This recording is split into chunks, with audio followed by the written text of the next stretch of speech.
Good day, everyone. I'm Martin Lucindo Novis Jr. Allow me to present to you my study entitled Status of Students' Boarding Houses in the University of Eastern Philippines, Lauang Campus. It is apparent that the students distant from their hometown and families when coming to the urban to study, usually rented boarding houses, dormitories that pay for monthly rates. This helps them maximize their time in doing schoolwork instead of traveling for a long distance. Thus, boarding houses are not surprisingly located near school campuses. This is because students want to save time on transportation fare. As students grow exponentially in number, there is more demand for room and boarding facilities that result in an unmatched rise of demand. In catering services to customers, owners should always think of how they can provide maximum satisfaction. It is important to be sensitive to the individual concerns of each boarders to be able to support them from their essential needs. Nowadays, students pursue higher education to improve the respective socioeconomic status of their society. So students consider staying away from their homes. As a result, students tend to seek temporary residences such as dormitories or boarding houses for their own learning comfort. Filipino students can vary from staying with parents to living in a boarding house. Most dormitories and boarding houses in the Philippines are privately owned, and that the quality of the facilities and living conditions are variable and mostly unregulated. Each dwelling unit has the following furniture for each student. Toilet, study table, dining, and recreational facilities are communal. Students can bring in their personal equipment like computers, electric fans, electric gadgets, and so on, but they pay for an additional charge for the use of electricity. The ratio of toilet facilities and students users is insufficient. Often students have to line up to use facilities. Many students of the University of Eastern Philippines, Lauang, come from far-flung barangays and from its neighboring municipalities. Some stay with their relatives while others stay in boarding houses. The kind of boarding house can affect the student's academic performance. If the environment is depressing to student, that depression will interfere with the student's study skills. On the other hand, if the environment is lively, a lot of recreational activities and free from pressure, that also can have an effect on the student's performance. Students must feel comfortable within their environment, an environment that facilitates a good balance between school responsibilities and personal life. It is believed that one of the potent factors that contribute to the academic performance of students is the quality of housing that is accorded to them. It is the aim of this study to look into the profile of the students and the profile of boarding houses in the University of Eastern Philippines Lauang campus that will serve as benchmark for planning and implementation. This study determined the status of students' boarding houses in the University of Eastern Philippines Lauang campus, specifically to determine the profile of the student boarders as to age, gender, civil status, and monthly family income. Second, to determine the profile of the boarding houses of students as to basic requirements, type of boarding houses, distance of the boarding houses from the school, number of occupants per room, monthly house rental, facilities used in cooking, source of water supply, type of comfort rooms, appliances available to be used, and ways of disposing garbage. Third, to determine the level of satisfaction of the students according to specific attributes, students' living condition, community facilities and services, neighborhood physical surrounding, students' social activities, cost of living, and students' preference. Fourth, to determine the degree of seriousness of the problems encountered by the students in their boarding houses. This study determined the status of student boarding houses in the University of Eastern Philippines Lauang campus. The respondents of this study were students residing in boarding houses using universal sampling. The research design employed in this study is a descriptive method, and the instrument is a questionnaire patterned from Reyes and Navarez, while the statistical tools utilized are frequency counts, percentages, and mean. The questionnaire used composed of four parts. The first part of the questionnaire is the student's profile, while the second part is for the boarding house profile. In the third part of the questionnaire, there are 6 items related to the satisfaction of students. And finally, the last part consists of 20 items to test the degree of seriousness on the problems encountered by students in their boarding houses. The results, discussions, and conclusion. As to the profile of the students' respondents when it comes to their age, 171 or 67% of the respondents were 18 to 20 years old. 79 or 31% of the respondents were 21 years and above, while 5 or 2% of the respondents was 17 years old and below. So this means that the respondents were in their late teenage years because of the implementation of the K-12 program in the Philippines. As to the gender of student boarders, as indicated in Figure 2, 165 or 65% of the respondents were female. while 90 or 35% of the respondents were male. This means that more female respondents stayed in boarding houses than male, because the male is more confident to commute from the school to the residence. Also, it is risky for the female to commute every day, especially those who stayed in far-flung areas. As for the civil status, 249 or 98% of the respondents were single, while 3 or 1% of the respondents were married, and 3 or 1% were separated. This means that most of the respondents were single because they are still in their late teenage years. For monthly family income, figure 4 shows that 108 or 42% of the respondents have a family income of 5,000 below. Another, 87 or 34% of the respondents have a family income of 5,001 to 10,000. Also, 36 or 14% of the respondents has a family income of 10,001 to 15,000, while 24 or 10% of the respondents have a family income of 15,000 above. Findings reveal that most of the respondents have family income of 5,000 below. As indicated in Figure 5, 74 or 29% of the respondents were taking Bachelor of Secondary Education. 63 or 25% were Bachelor of Elementary Education. 38 or 15% were Bachelor of Technical Vocational Teacher Education. 33 or 13% were Bachelor of Science in Criminology. 17 or 7% of the respondents were Bachelor of Science in Civil Engineering. 14 or 5.44% were Bachelor of Science in Industrial Technology. 13 or 5% were Bachelor of Physical Education, and 3 or 1.2% of the respondents were Bachelor of Science in Electrical Engineering. Findings reveal that the majority of the respondents were BS Ed because it is the most in-demand course nowadays due to the implementation of the K-12 curriculum. Another reason is that BS Ed program offer different area of specialization. Indicated in Figure 6, the basic requirements.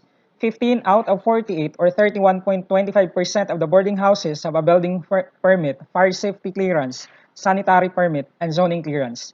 And 5 out of 48 or 10.42% have a business permit. Findings reveal that only few of the boarding houses has completed all the needed requirements, and some of the permits were expired and need to be renewed. Another reason is there is no regular monitoring and strict implementation of the law when it comes to the basic requirements of boarding houses. There are no university guidelines for the accreditation and monitoring of boarding houses. As to the distance from the school, the data revealed that 30 out of 48 or 62.5% of the boarding houses are 1 kilometer below from the school. 13 out of 48 or 27.08% are 2 to 3 kilometers. 3 out of 48 or 6.25% are 4 to 5 kilometers away from the campus. 2 out of 48 or 4.17% are 6 kilometers away from the school. Findings reveal that most of the boarding houses are 1 kilometer below from the school because it is more convenient for the student boarders if they are near the school. As to the number of occupants per room, findings reveal that most of the boarding houses have 4 to 5 occupants per room. This means that boarding houses were overcrowded and are not conducive to learning, and privacy was limited for students residing in boarding houses. As to the monthly house rental, the findings reveal that most of the boarding houses have a monthly rental of 400 to 500. This means that most of the boarding houses are quite expensive, especially to those family who has 5,000 below family income. The figure shows that 32 out of 48 or 66.67% of the boarding houses allowed student boarders to use charcoal in cooking. 19 out of 48 or 39.58% use electricity. 10 out of 48 or 20.83% use gas range. 3 out of 48 or 6.25% use firewood in cooking. The findings reveal that most of the boarding houses allowed students boarders to use charcoal in cooking because it is the only available and affordable to be used in cooking compared to the gas range and other facilities. As to the source of water supply, the figure shows that 22 out of 48 or 45.83% of the boarding houses use open well as a source of water supply. 17 out of 48 or 35.42% use pipe water. 12 out of 48 or 25.0% use private or pump well. And 7 out of 48 or 14.58% utilize other source of water supply. The findings reveal that most of the boarding houses use open well as a source of water supply because it is the only available source of water in their boarding houses. Water supply is one of the primary problems of student boarders, especially during summer days. As to the type of comfort room used in boarding houses, the figure shows that 43 out of 48 or 89.58% of the boarding houses use manual flush in their boarding houses. However, 5 out of 48 or 10.42% of the boarding houses use other types of comfort rooms in their boarding houses. Findings reveal that almost all of the boarding houses use manual flush in their comfort rooms because it is the only available type of comfort room installed in their boarding houses. As to the appliances available to be used, the figure shows that 42 out of 48 or 87.5% of the boarding houses allowed electric fan as an available appliance to be used. 11 out of 48 or 22.92% allowed electric iron. 4 out of 42 or 8.33% allowed student boarder to use television. 3 out of 48 or 6.25% allowed the refrigerator. 2 out of 48 or 4.78% use radio and computer set. And 1 out of 48 or 2.08% allowed student boarders to use component, CD or DVD and washing machine. Findings reveal that not all boarding houses allow the available appliances to student boarders because some of it consume more electricity compared to the electric fan, which is the only appliances that are allowed mostly by the boarding houses. As to the ways of disposing garbage, the figure shows that 38 out of 48 or 79.17% of the boarding houses, their garbage were collected by the disposing team. 8 out of 48 or 16.67% disposed garbage through dump open pit. 6 out of 48 or 12.5% disposed garbage by composting. 4 out of 48 or 8.33% disposed garbage by burning. And 1 out of 48 or 2.08% of the boarding houses use other ways of disposing garbage. Findings revealed that the majority of the boarding houses, the garbage were collected by the disposal team because of the strict implementation of the proper waste management of the concerned offices. As to residential satisfaction of the students according to specific attributes, as indicated in Table 1, item number 1, students' living condition with a weighted mean of 4.07, interpreted as satisfactory, got the highest weighted mean. Item number 6, students' preference got a weighted mean of 3.84, interpreted as satisfactory. The findings revealed that the respondents were satisfied with their living condition, community facilities and services, neighborhood and physical surroundings, student social activities, cost of living and student preference. The grand mean was 3.89 and interpreted as satisfactory. This means that respondents were satisfied in their boarding houses. As to the problems encountered by the students in their boarding houses, reflected in Table 2, the top 3 items which got the highest weighted mean were item number 5, lack of water supply, got a weighted mean of 2.51, interpreted as very serious. Item number 10, unsafe water, got weighted mean of 2.34 and interpreted as very serious. Item number 16, no abode policies and contracts executed, got weighted mean of 2.31, interpreted as moderately serious. On the other hand, the 3 items which got the lowest weighted mean were item number 8, not allowed to wash clothes, got the weighted mean of 1.31, interpreted as least serious. Item number 3, stealing properties, got the weighted mean of 1.40 and interpreted as least serious. Lastly, item number 19, far from the road, got the weighted mean of 1.46, interpreted as least serious. The findings revealed that the problems that were encountered mostly by the respondents in their boarding houses are lack of water supply, unsafe water, and no policies and contracts executed. The grand mean was 1.67, interpreted as least serious.